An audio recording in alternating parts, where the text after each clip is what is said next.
یک دقیقه زندگی میشه جدایی بین شوهر و خانم ایجاد کنه. چرا؟ قار بی جای.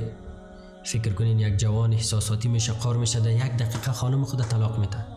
مکمل زندگی 10 سال 5 سال همراه یکی دیگه بودن، با محبت زندگی کردن یا هر مشکلاتی که بودن تحمل کردن، از خاطر یک دقیقه مکمل زندگی خود تباه و برباد کردن. چرا؟ قار بود. من نفهمیدم، من نمیدانستم که طلاق واقع میشه، من نمیخواستم که خانم ما طلاق بدم، من نمیخواستم که تو کنم، من نمیخواستم، چون قار بودیم. یک دقیقه قار مکمل زندگی تانه از دست دادین، تفلکای تانه بی سرنوشت ساختین.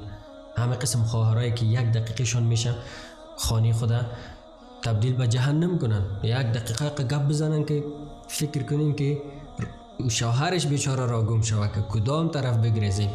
یک دقیقه زندگی است. هم میتونین زندگیتان خوشبخت بسازین و یک دقیقه زندگیتان هم میتونین زندگیتان بدبخت بسازین. هم میتونین در یک دقیقه خانه تان تبدیل به بهشت کنین، هم میتونین در یک دقیقه خانه تان تبدیل به جهنم کنین. پس از یک دقیقه خوب استفاده خوبی میکنین. من میفهمم.